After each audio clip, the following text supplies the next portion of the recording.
No puedo dejar de terminar la serie que comenzamos hace varias semanas con lo que voy a enseñar hoy acerca de nuestra misión. Creo que hay muchos paradigmas que necesitamos destruir, que necesitamos cambiar para poder ser efectivos en la misión que como iglesia tenemos. Hemos aprendido o recordado que Jesús en Mateo 28 nos dijo que teníamos una misión a todos los creyentes. Pues es nuestra misión, es lo que Dios nos llamó a hacer. Cuando empezamos a ver, el Señor nos dijo que fuéramos e hiciéramos discípulos de las naciones y los bautizáramos y les enseñáramos a obedecer todo lo que Él nos había enviado. Y hemos visto muchas cosas, hemos aprendido que Dios nos pidió que vayamos, es decir, hay que ir, hay que conectar, hay que edificar y hay que enviar nuevamente a las personas para que vayan y hagan más discípulos. Y necesitamos asumir como discípulos nuestra verdadera misión, que no es otra cosa que hacer más discípulos. Eso es lo que Dios nos llamó a las naciones, discipularlas.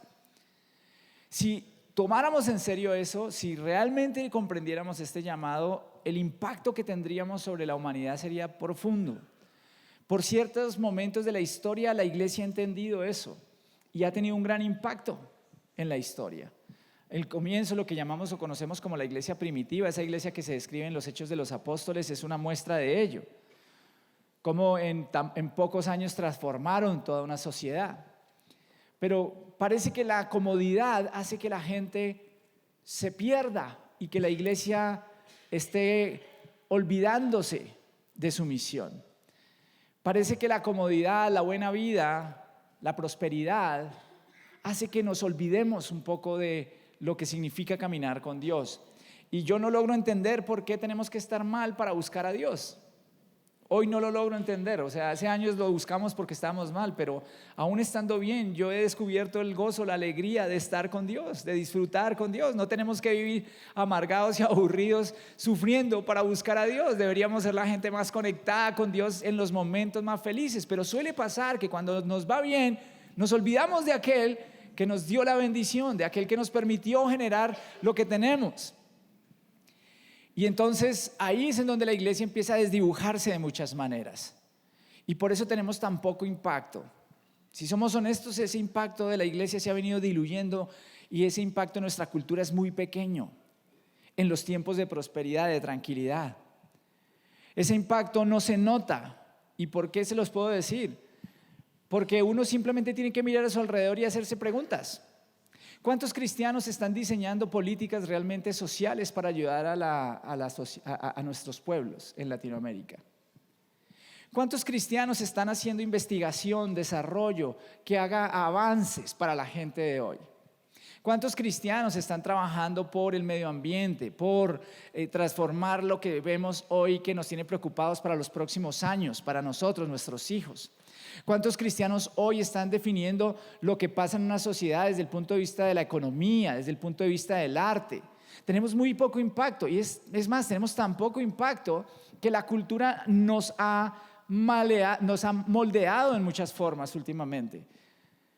Esa es la razón por la cual la cultura hoy no valora una familia como la que nosotros tenemos o la que nosotros defendemos. Esa es la razón por la cual aún nuestros jóvenes y personas de la iglesia escuchan contenidos o tienen acceso a contenidos musicales, de lo que sea, que no tienen nada que ver con la vida cristiana y los consumen y los desean y les gusta y a veces ni siquiera entienden lo que están haciendo. Nosotros tenemos muy poco impacto en la cultura de hoy. Claro, si hacemos cosas las congregaciones, soy un convencido de que lo que hacemos con familias que realmente se transforman y se convierten a Jesús es bueno y es saludable, porque entre más familias tenemos transformadas por Dios, pues tenemos mejor sociedad, pero no es suficiente. Yo creo que cada vez vemos más gente sentada en nuestras iglesias que no se transforma, familias que no cambian, y tenemos que preguntarnos qué es lo que está pasando. ¿Qué es lo que sucede en nuestra vida? Y creo que hay 3 razones fundamentales por las que nosotros tenemos tan poco impacto en la cultura. Y los voy a cubrir hoy 3, pero quiero hablarles rápidamente ahora de ellos 3.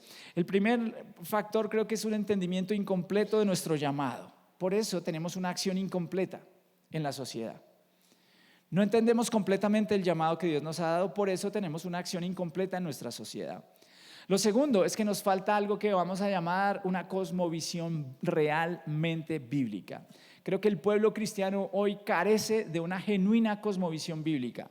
Y tercero, creo que al pueblo cristiano le falta una verdadera sanidad y le falta alcanzar la verdadera madurez emocional que le permita fortalecer congregaciones que impacten la sociedad. Y voy a empezar por el primero. De eso se trata esta enseñanza con la que quiero cerrar hoy. Lo primero es entender nuestro llamado. Cuando Jesús llama a sus discípulos a que hagan seguidores de Él en las naciones y a que les enseñen a obedecer los mandamientos que Él les ha dado, no se refiere solamente a que enuncien una serie de ordenanzas de tipo ético. Tú puedes ir a la universidad y en la universidad tienes cátedras que para muchos son costuras, como las llamamos aquí en Colombia, que hablan de ética, de moral, que en otros países incluso ya no existen porque se dedican solamente a lo técnico y por eso los jóvenes salen más rápido y son más productivos más rápido. Y acá lo que pasa es que la gente va a esas universidades, lee o asiste a esas cátedras, pero asiste no porque quiera asistir, sino porque le toca asistir. Y al final del día no pasa nada, simplemente tiene un conocimiento más acerca de la ética. Si analizamos bien las enseñanzas completas de Jesús, tenemos que reconocer que Él le dio un gran valor a la aplicación práctica de sus enseñanzas. Que cuando los discípulos escuchaban algo, Jesús esperaba que lo aplicaran, no solo que se quedara en el aspecto de la teoría, de conocer. Llegamos a conocer, hay muchos acá que llevan muchísimos años en iglesia, no solo en esta, sino que han llegado de otras y saben mucha Biblia. Es lo que yo llamo, están vacunados con la Biblia. Porque lo que yo les predico muchas veces o cualquier otra persona les pueda predicar, van a decir, yo ya lo escuché, incluso yo ya lo enseñé, porque algunos fueron líderes. Tenemos mucho conocimiento, pero a Jesús más que el conocimiento le interesa la aplicación práctica de ese conocimiento. Y es por eso que en la Biblia leemos cuestionamientos que el mismo Jesús le hace a quienes lo siguen, como el que está en Lucas capítulo 6 versículo 46. Hoy me voy a mover por varios versículos. Me gustaría que tengas tu Biblia, pero si no alcanzas a llegar puedes tomar nota y después puedes repasar en casa. 6:46, Lucas 6:46. Jesús se dirige a la gente que lo escucha y le dice, así que ¿por qué siguen llamándome Señor, Señor? ¿Por qué me siguen llamando Señor, Señor cuando no hacen lo que les digo? O sea, ¿por qué siguen insistiendo en que yo soy su Señor si ustedes no hacen lo que yo les pido? Si ustedes no me obedecen, si ustedes deciden que ustedes vienen acá, escuchan lo que yo les tengo que decir y se van y no me hacen caso.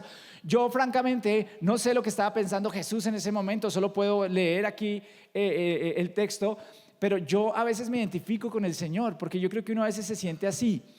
Eso es como cuando estás diciéndole a la gente algo sobre la palabra y todo el mundo hace, incluso te dicen, exactamente, amén. Y hay predicadores que si no les dicen amén no les gusta y le dicen, diga amén, diga amén. No, yo prefiero que no me digas amén, yo prefiero que tú entiendas. Porque ¿sabes cómo me siento? Y así seguramente te has sentido alguna vez cuando le has hablado a alguien, que le dices, mira, me gustaría que tengas cuidado con esto, y te dice, sí, claro, y se va y hace todo lo contrario. ¿Cómo te sientes tú? Como un imbécil. Porque uno dice, me están tomando el pelo. O sea, están acá, pero están es como tomándome el pelo. Sí, está bien. Ay, viejito, usted sabe lo que pasa. Así, ¿no? Usted está bien, usted con su cuento, pero yo en realidad no estoy muy interesado en eso.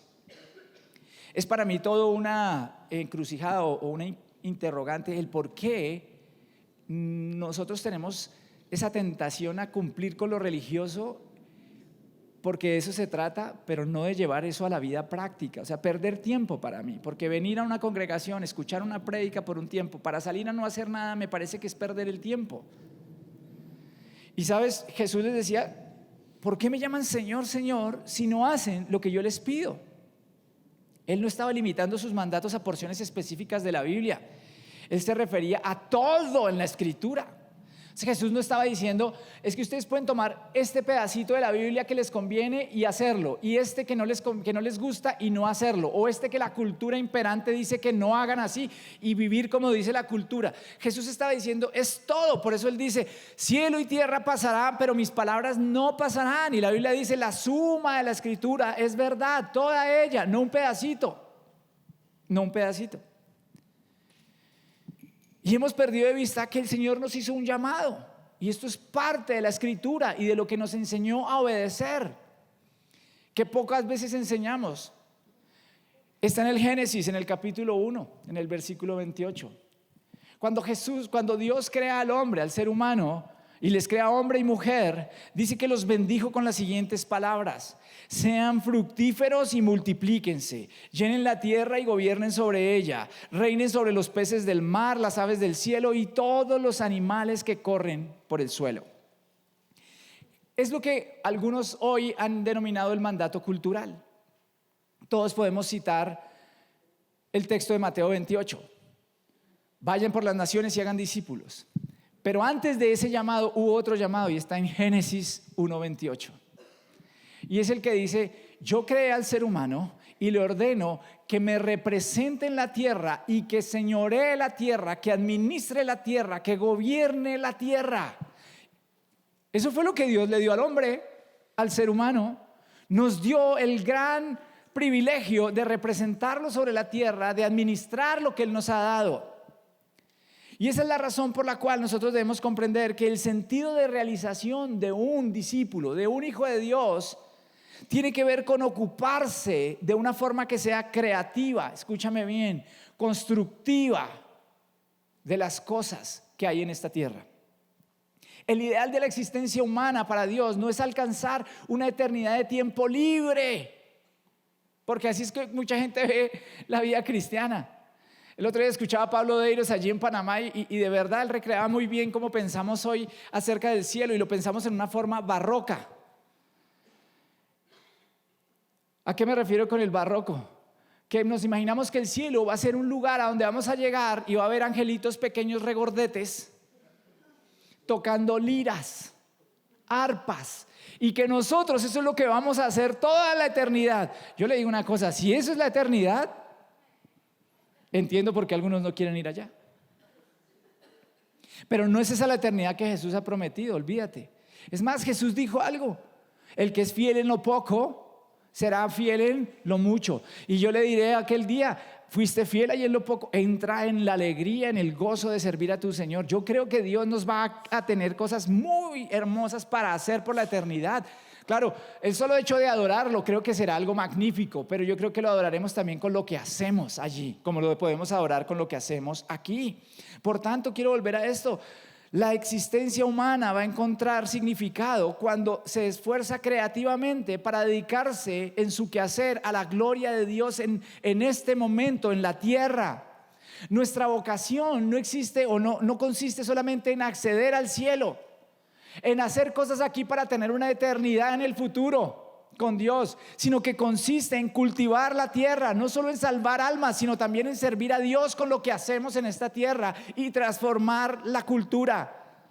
Porque el mismo Dios no solo se ocupa de la obra de salvación del alma para la eternidad, que es lo que conocemos como la gracia especial, y es que Jesús murió por nuestros pecados para extender su gracia especial, sino que ese mismo Dios que envió a Jesús es el que hace que este sol tan precioso que tenemos hoy salga sobre buenos y malos, sobre justos e injustos, y hace llover sobre todos, así crean o no crean en Él. Eso es lo que la Biblia llama la gracia, o lo que los teólogos llaman la gracia común. Que Dios no solo nos extiende la gracia a quienes lo conocemos, sino que Dios ama a quienes no lo conocen. Y que Dios quiere cuidar su creación, que aún ama su creación, que Dios creó la tierra y no se ha olvidado de ella. No es el Dios del deísmo, porque el deísmo está muy de moda hoy. Gente que cree en Dios, pero cree que ese Dios no tiene nada que ver con esta tierra, con este mundo. Es un Dios que nos creó y se fue. Si ese fuera el Dios que existiera, yo no quisiera saber nada de ese Dios. Porque ¿qué tipo de Dios es ese que nos crea y nos deja sufriendo aquí? Y no le importa lo que nos pasa. No ese es el Dios de la Biblia. El Dios de la Biblia es un Dios que quiere extendernos su amor y su gracia aún a la gente que no le conoce en esta tierra. Quiero que recuerdes esto: la fe cristiana es una fe que salva, que redime, pero en un sentido más amplio del que hemos comprendido nosotros. Y por eso tenemos que rompernos esta idea de la diferenciación que hemos hecho entre lo secular y lo sagrado. Me gusta mucho hablar de esto a donde voy, pero quiero hoy hablarte de eso como congregación, como la congregación que Dios me ha dado la oportunidad de liderar. Estamos hablando que uno de los problemas que tenemos es que no hemos entendido nuestro llamado. ¿Y sabes por qué no hemos entendido nuestro llamado? Porque hacemos una diferenciación entre lo sagrado y lo secular. ¿Qué significa eso? Que hay oficios para la gente que son sagrados y otros que no lo son tanto. Entonces, ¿cuáles son los oficios sagrados? Los oficios sagrados son los que realizamos aquí en la iglesia. Entonces, es sagrado predicar, es sagrado pastorear, es sagrado servir el fin de semana en la iglesia. Pero no es tan sagrado ser un ingeniero, no es tan sagrado ser un doctor, no es tan sagrado ser un profesor, no es tan sagrado ser padre de familia, no es tan sagrado ser madre de familia, no es tan sagrado ser un deportista. Y quiero explicarte que para Dios esa diferencia no existe. Porque para Dios todo es sagrado por una sencilla razón, porque todo es de Él. Porque Él lo creó todo, porque Él creó esta tierra, porque Él creó la posibilidad de que tengamos cosas y a Él le interesa que todo lo que tú y yo hagamos, lo hagamos para su gloria y para su honra. Y esa fue una de las cosas poderosas que predicó Martín Lutero en la Reforma Protestante.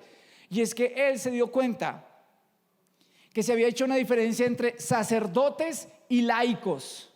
Voy a ponerlo en mis términos: protagonistas y espectadores del reino.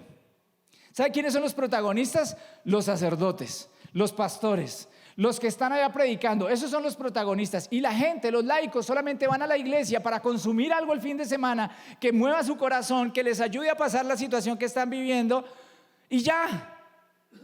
Pero no se ven como protagonistas del reino. Pero en la Biblia se nos enseña que todos nosotros somos sacerdotes.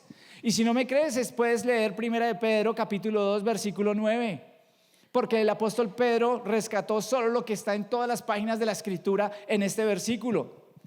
Cuando dijo: pero ustedes son linaje escogido, real que sacerdocio, nación santa, pueblo que pertenece a Dios. ¿Para qué? Para que proclame las obras maravillosas de aquel que los llamó de las tinieblas a su luz admirable. Qué poderoso que es este texto de la Biblia. Que primero somos un linaje escogido, no somos cualquier linaje, somos un linaje escogido. ¿Por quién? Por Dios.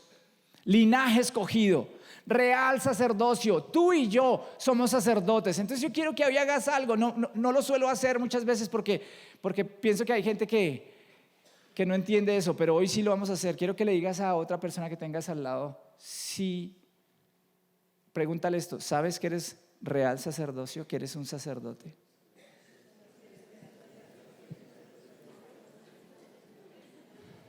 Y si no sabes, dile: no sé. Si tú conoces a Jesús, has sido escogido como sacerdote de Dios. Miren, insisto mucho en esto. Y por eso no quiero dejar esta serie sin hablar sobre este asunto. Hablo sobre la vocación con los jóvenes. He escrito sobre la vocación para los jóvenes, pero hoy quiero explicarte nuevamente de qué se trata eso. Cuando hablamos de vocación, estamos hablando de un llamado. Pero ese llamado tiene dos componentes. De acuerdo con la Biblia, la vocación significa un llamado particular que Dios le hace a una persona para que cumpla un propósito que Él tiene con ella. Pero la vocación no está completa si esa persona no le contesta positivamente a Dios, diciéndole: yo acepto tu llamado y yo voy a dedicarme a una ocupación o varias ocupaciones a lo largo de mi vida para cumplir con ese propósito, y además voy a dedicarme a un estilo de vida que te honre a ti. Ese es el concepto completo de vocación. Total y completo. La gente confunde vocación con ocupación. No, yo puedo tener múltiples ocupaciones que me ayuden a cumplir mi vocación, ¿sabías? Suelo enseñarle a los jóvenes que yo estudié ingeniería electrónica, hice una especialización en gerencia de mercadeo, hice, estudios con las compañías que tuve en gerencia, en alta gerencia, estudié teología.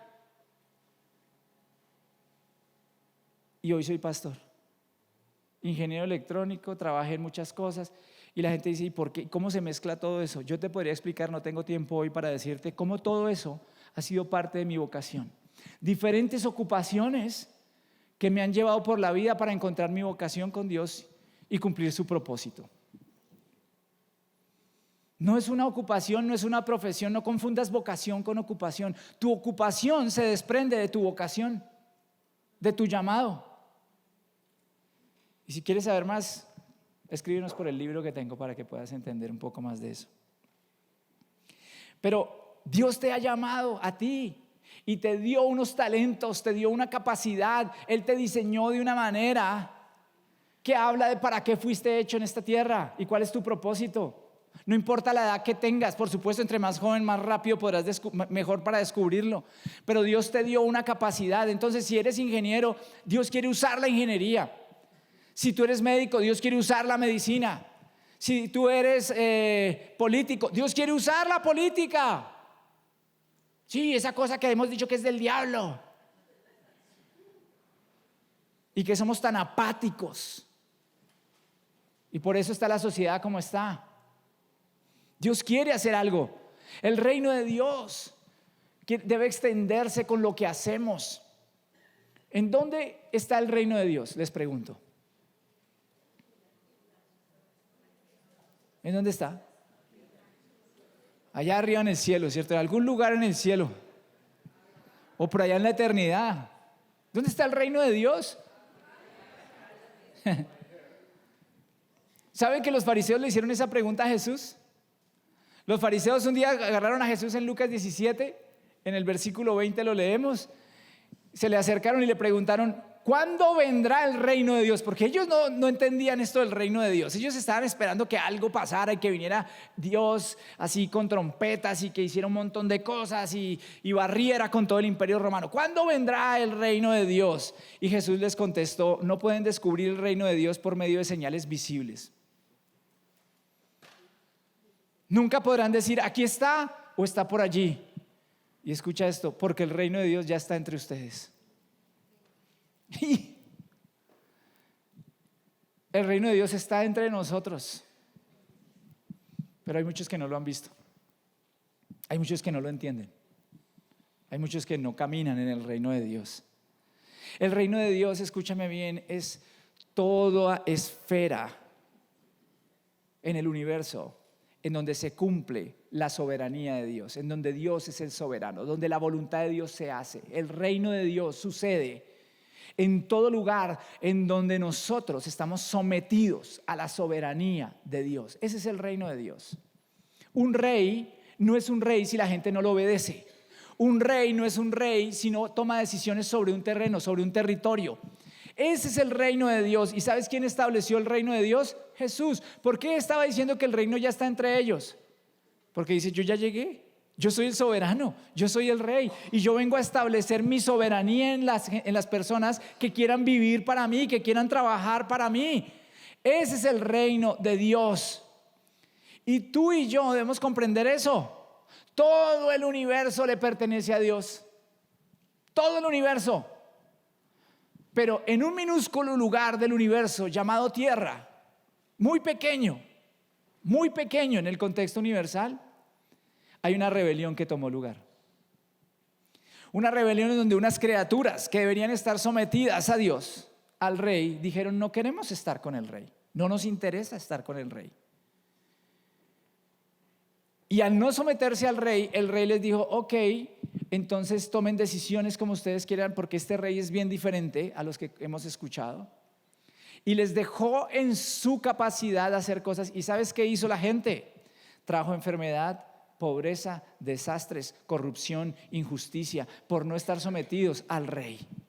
El problema de nuestro tiempo, queridos y queridas, no es que nosotros los cristianos tengamos un mal mensaje. El problema es que la gente no sigue el mensaje.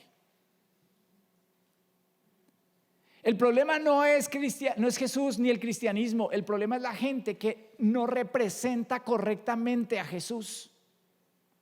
El problema es la sociedad que no sigue a Jesús. Y por tanto, si nosotros no seguimos a Jesús, no obedecemos a Jesús, no somos obedientes al Rey, pues el reino de Dios no puede operar en medio de nosotros. ¿Quieres que opere el reino de Dios? Entonces empieza por rendir tu corazón, como cantábamos hoy. Y entonces el reino de Dios se abrirá frente a tus ojos, porque Dios empieza a obrar en medio de nosotros. Ahora no te engañes, Dios sigue siendo el rey del universo. Así la voluntad perfecta de Dios no se haga en esta tierra. Pero Él sigue siendo el rey. Y un día va a reclamar su territorio. Un día Él va a decir, suficiente, les di 1000 oportunidades, quise que lo hicieran, quise que vinieran, no quisieron, yo llegué y me voy a imponer aquí, porque este es mi lugar. Por eso es el plan de redención que Jesús nos trae. El plan de redención de Jesús es maravilloso, es un llamado a extender el reino de Dios en esta tierra. Jesús está en tu vida. Pregúntate, ¿Jesús realmente es el Señor de tu vida? Por favor, no me lo contestes, solo pregúntatelo. Es el Señor en todas las áreas de tu vida, porque si no es el Señor en todas, entonces no es el Señor de ninguna. No hay tal cosa como que Jesús es el Señor de un pedacito de mi vida, pero hay otro pedacito que yo manejo. No, es Jesús el Señor. Y no es solo un tema de ética individual, no es una cosa que se queda solo en mi ética, como nos quieren vender la idea hoy. Esto es solo para nosotros, ética individual. No, esto es algo que influye en mi entorno y por tanto cambia sociedades. Y entonces aquí es este otro concepto que te quiero dar. Cuando Dios me redime a mí, no me redime solo de algo, no me salva solo de algo, me salva para algo.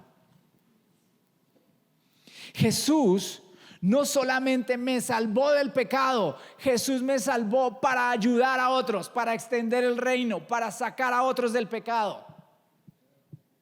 Jesús me salvó con un propósito. Así que todos somos misioneros. ¿Se acuerdan que la semana pasada hablamos de los misioneros?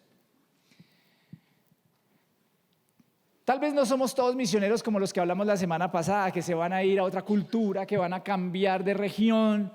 Pero tú y yo somos misioneros, y somos misioneros en una época en donde la cultura es completamente diferente a la cultura del reino. Por eso necesitamos aprender a conectar con la cultura de este tiempo. Y somos misioneros, y no conozco el primer pastor, escúchame bien esto, que me diga, tengo suficiente gente que entiende esto y que sirve. No conozco hasta ahora el primer pastor que dice, tengo que pararme en la iglesia y decir, no, ya no más, no quiero más gente que sirva. No quiero más gente que ayude, no quiero más gente que evangelice, no quiero más gente que ayude al pobre. No, por favor, suficiente, suficiente. No conozco el primer pastor que me haya dicho eso. Por el contrario, todos los pastores que conozco citan el texto que leímos la semana pasada. La mies es mucha, los obreros pocos. La gente está tan ocupada, la gente está tan metida en sus cosas que no tienen tiempo para el reino de Dios. El reino de Dios. Y quiero mostrarte un testimonio de una persona que ha entendido su llamado. He visto a un hombre con una profesión y a su esposa que son especialistas en filología en Colombia. Los llaman a congresos a que enseñen y no tienen miedo de hablar de Jesús. Además son excelentes en lo que hacen. Son excelentes en la medicina. Porque pues imagínese uno, no, sí, es que él es muy buena gente, pero no sabe mucho de medicina. No, es excelente en medicina. Por eso la clínica vive llena y por eso le predica a tanta gente. Porque hay mucha gente que quiere los servicios de gente honrada, de gente que no solo le habla de medicina, sino que sabe que yo lo he visto orando por pacientes. He visto cosas increíbles, gente que llega muy mal y este hombre le dice, ¿usted me permite hacer algo por usted? Orar. Y no he visto que le digan que no. Y él ora por ellos y los tratamientos son increíbles y los testimonios son increíbles y no todo el mundo viene aquí. Porque algo hemos aprendido es que la iglesia del Señor es una sola y si la persona vive por allá en la porra, pues allá conseguimos una congregación donde pueda conectarse. Pero somos protagonistas, Pedro, Rocío, son protagonistas del reino de Dios. Necesitamos entender esto si vamos a cambiar el mundo. Si no nos vamos a encerrar solamente en iglesias o vamos a esperar que alguien más haga la tarea, sino que nosotros somos los protagonistas del cambio del reino de Dios. Entonces la primera cosa es entender bien que nuestro llamado. Lo segundo que debemos comprender es que la manera en que hacemos las cosas es muy importante, muy importante. Es con el mensaje de Jesús. Pedro predica, no es que no hablemos, hay que hablar de Jesús, pero la acción es relevante. Ha habido una tendencia en el mundo cristiano a espiritualizar el evangelio, desligándolo de toda acción social, de todo trabajo u ocupación que tenemos. Tenemos una teología de consumo interno, cosas para la gente de la congregación, puro consumo interno, teología de consumo interno, local, personal. Pero necesitamos una teología que nos saque a hacer algo por la sociedad. Y la acción es importante porque no es con cruzadas, como lo hicieron por allá hace muchos años en la Edad Media, que quisieron, no siguiendo el deseo de extender el reino de Dios, sino el poder del hombre. Mataron a la gente, le quisieron imponer su religión, su visión. No es con cruzadas. Esa es la forma en que se hace el mundo. No es buscando poder, no es imponiendo agresivamente a la gente lo que pensamos. Por eso estoy en desacuerdo cuando salimos a imponerle a la gente nuestras creencias, cuando salimos a golpear al que no cree lo que nosotros creemos. No es así, es a través de la influencia amorosa de la iglesia. El amor es nuestra arma, es lo que dijo Jesús. Nos dio el arma más grande, el amor. El amor cubre multitud de faltas, el amor sana todo, el amor de Dios. La creatividad y nuestra inteligencia son la herramienta que Dios nos ha dado. Podemos ser creativos, innovadores. Eso es lo que hicieron cristianos de antaño, que cambiaron la sociedad. Pensaron en nuevas formas de ayudar a los demás, porque entendían que si Dios les dio creatividad, su tarea era tomar esa creatividad para ayudar al enfermo. Era su tarea crear mejores sociedades, mejores infraestructuras, hacer un montón de cosas diferentes. Entendieron que Dios les dio algo para bendecir a otros. Y Dios y su palabra son nuestra inspiración. Todo lo que hacemos lo hacemos porque Dios nos inspira. Así que no es imponiéndole cosas a la gente, pero tampoco es acomodándonos a la cultura. Escúchame bien. La forma en que hacemos las cosas es importante. No es imponiendo, pero no es acomodándonos a la cultura. ¿Qué es lo que yo veo hoy que está haciendo también la iglesia? Y tengo que señalarlo. Se está acomodando a la cultura. Entonces, como la cultura dicta esto o aquello, entonces yo modero mis cosas, yo no hago cosas, yo no digo cosas, yo no predico el evangelio, porque de pronto la gente se molesta. Queridos, si yo hago las cosas con amor y hablo la verdad, alguien se va a molestar. Pero por lo menos que lo hagamos con amor. En un tiempo en el que el pueblo no brillaba para nada, Dios le dice al pueblo a través del profeta Jeremías: si regresas a mí, te restauraré para que puedas continuar sirviéndome. Y creo que esto hoy es un llamado para la iglesia. En Jeremías 15:19. Si regresas a mí, te restauraré para que puedas continuar sirviéndome. Si hablas palabras beneficiosas en vez de palabras despreciables, serás mi vocero. Y aquí está esta frase: tienes que influir en ellos, no dejes que ellos influyan en ti. En otra versión dice que se conviertan ellos a ti y no te conviertas tú a ellos. ¿Sabéis que estoy viendo con mucha preocupación que la iglesia se está convirtiendo a la cultura? Y hemos reducido todo a los elementos de la cultura que se supone que atraen a la gente. Y yo creo en la forma, pero creo sobre todo en el fondo. Y lo que la Biblia dice es que nosotros no debemos dejarnos influenciar por la cultura, sino que nosotros debemos influir en la cultura.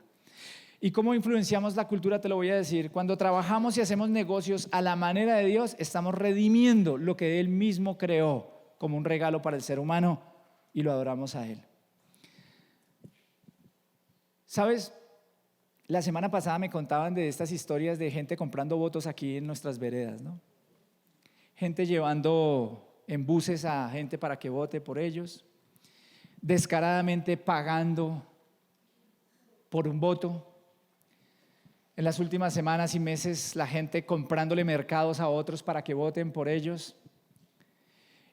Y por supuesto, nos indignamos y decimos: esos políticos. Óyeme, ¿no hemos pensado que el problema no son solo los políticos?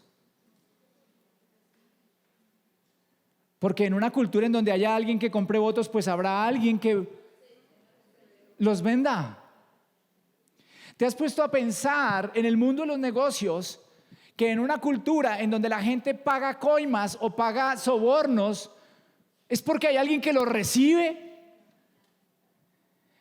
Y lo más triste es que pasa dentro de la iglesia, porque operamos bajo el mismo esquema.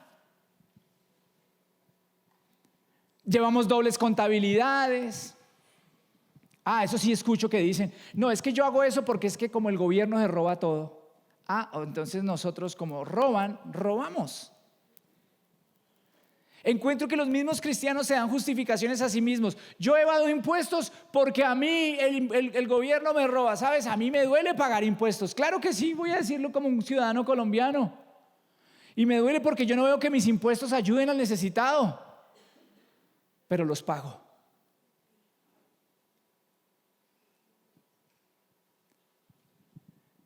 ¿Sabes?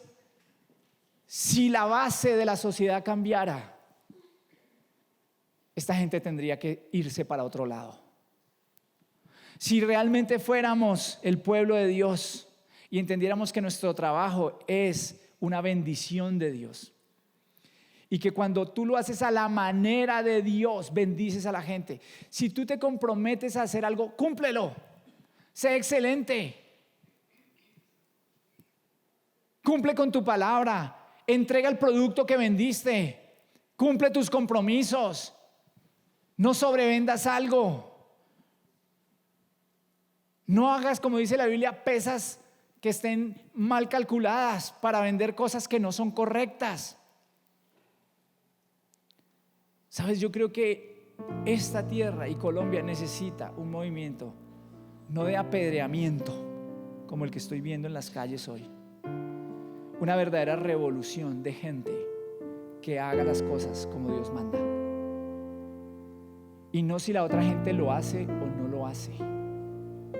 Porque no se trata de porque la gente lo hace, yo lo hago. Y para eso necesitamos cambiar nuestra cosmovisión. ¿Y sabes qué es la cosmovisión? Los lentes con los que vemos la vida. Toda cosmovisión responde a unas preguntas. ¿Quién o qué es la autoridad última o poder supremo sobre la tierra? O sea, habla de Dios. ¿De qué está constituido el universo y cómo llegó a ser ese universo? ¿Qué son los seres humanos? ¿De dónde venimos? ¿Para dónde vamos? ¿Cuál es nuestro propósito? ¿Y cómo conocemos la verdad? ¿Cómo determina la gente lo que está bien y lo que está mal? ¿Hay razón o propósito alguno que justifique toda esta existencia? Allá en el fondo de tu mente, tú le das respuesta consciente o inconsciente a esas preguntas. Y con base en eso actúas. Entonces, si tú determinas, ¿quién determina qué es lo bueno y lo malo? Y mucha gente rápidamente diría, Dios. Pero si lo piensas bien, no lo creen. Porque si lo creyeran, no harían lo malo que Dios dice que no deben hacer. Entonces, en realidad, no creen en Dios. Yo tengo una esperanza, queridos. Yo voy a hacer todo lo que esté a mi alcance por dejar que Dios use mi vida para bendecir a la gente, así la gente reciba o no reciba. Y algún día yo dejaré que los que no quisieron y los que hicieron mal las cosas les rindan cuentas a Dios, porque hay algo que yo sí tengo muy claro, que yo creo que es lo que muchos no tienen claro, sobre todo esos que se paran en la arena pública y hablan de Dios y roban al pueblo. Ellos no creen en Dios. Yo te lo aseguro, no en el Dios de la Biblia. Porque si ellos creyeran en el Dios de la Biblia, ellos, sabes, no harían lo que hacen. Así fuera por temor, porque sabrían que el día que se mueran le van a tener que dar cuentas a ese Dios. El problema es que la mayoría de nosotros no creen en ese Dios. Por eso vivimos como vivimos. Vivimos como si Dios no existe. No somos ateos teóricos, pero somos ateos prácticos. Nosotros no nos paramos a decirle a la gente que no crea en Dios, pero con nuestra vida le decimos a la gente no crea en Dios. Estoy cansado de escuchar gente que viene y me dice yo no creo en Dios porque mi papá no me da testimonio de Dios. Estoy cansado de escuchar a la gente que dice yo no creo en eso de la Biblia porque es que ustedes no viven lo que habla la Biblia. Yo creo en un Dios poderoso que transforma. Y por eso necesitamos no solamente la transformación moral, porque eso a veces nos quedamos empujando solo valores y valores y valores. Eso es moralismo. A veces nos quedamos solamente hablando de hacer o no hacer. Eso es conductismo. ¿Sabes qué? Creo que en este tiempo necesitamos la transformación del ser. Y como dice Romanos capítulo 12, versículos 1 al 2. Por lo tanto, amados hermanos, les ruego que entreguen su cuerpo a Dios por todo lo que Él ha hecho a favor de ustedes. Que sea un sacrificio vivo y santo, la clase de sacrificio que a Él le agrada. Esa es la verdadera forma de adorarlo. No imiten las conductas ni las costumbres de este mundo. Más bien dejen que Dios los transforme en nuevas personas al cambiarles la manera de pensar. Entonces aprenderán a conocer la voluntad de Dios para ustedes, la cual es buena, es agradable y es perfecta. Y hay una diferencia clara entre la vida de una persona que dice tener una relación con Jesús y una que definitivamente no la tiene. ¿Y sabes cuál es esa diferencia? El Espíritu Santo. Él es el que hace la diferencia. No somos perfectos, somos súper imperfectos, pero el Espíritu Santo produce frutos en nosotros que muestran que Jesús sí existe. Y esta sociedad está necesitada de cristianos reales, verdaderos, que se pongan el chaleco de misioneros, de restauradores de una sociedad, que le den valor a lo que Dios les concedió en su diseño y que salgan y hagan la transformación de esta sociedad. No esperes a que alguien más venga a hacerlo. No nos esperemos a dentro de 4 años que haya elecciones de alcaldes, gobernadores. No nos esperemos a las próximas elecciones presidenciales, porque saben, ya estoy hastiado de que la iglesia se divide por eso. Entendamos que somos nosotros, la iglesia, llevando a Jesús a todo lugar, la que va a cambiar este mundo. Y si no lo hacemos, no nos quejemos. No vayamos criticando al que no hace, no vayamos hablando mal en las redes sociales del político de turno, de la gente que votó por este o aquel, de aquel que se robó los miles de millones de pesos de ese tal cual proyecto. Porque somos nosotros los únicos que estamos diciendo háganlo, háganlo, con nuestra actitud, con nuestro accionar.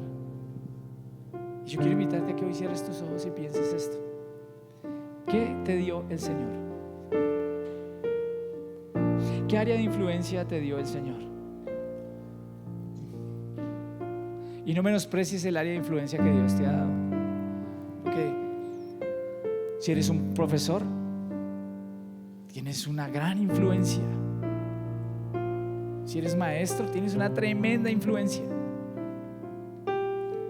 Si eres artista, tienes tremenda influencia.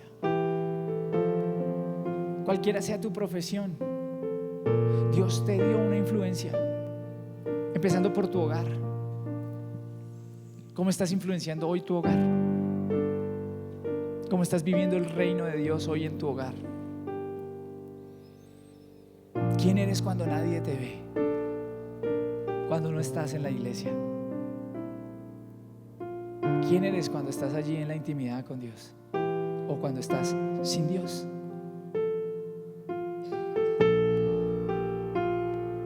Y piensa, así sea una persona, puedes influenciarla, puedes hacer algo por esa persona, puedes servirle a esa persona. Allí donde Dios te ha puesto, ¿qué puedes hacer para cambiar este país? Y no permitas que ahora venga un pensamiento que te diga, no, es que tú no puedes cambiar un país. No, tal vez tú solo no, y yo solo no, pero juntos podemos cambiar un país. Juntos podemos empezar un gran movimiento.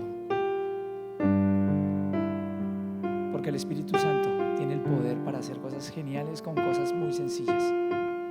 Un Dios extraordinario que hace cosas tremendas con personas ordinarias. Ese es el Dios que tenemos. Señor, te pedimos hoy por nuestra congregación. Te pedimos hoy por nuestra iglesia, el punto de encuentro. Te pedimos porque esta sea una iglesia que entienda su misión en este tiempo, el por qué la levantaste en este tiempo. No somos mejores que otros, tan solo somos diferentes. Y tú nos llamaste para cambiar esta sociedad, para impactar activamente, restaurando esta sociedad. Que seamos verdaderos discípulos tuyos, que llevemos tu amor y tu acción, extendiendo el reino en las vidas de aquellos que nos rodean. Y vamos a tomar la cena, y quiero que pienses que mientras tomas la cena puedes hablar con Jesús, aquel que entregó su vida por ti, aquel que dio su cuerpo y su sangre por ti, para decirle: Jesús, ¿qué quieres que yo haga? ¿Cómo quieres que yo me una a ti en este tiempo, allí donde estoy? Quiero dejar de ser un simple espectador. Quiero ser un protagonista de tu reino. No quiero pasar por la vida sin ver tu reino en medio mío. Transforma mi mente, renueva mi mente, mi corazón,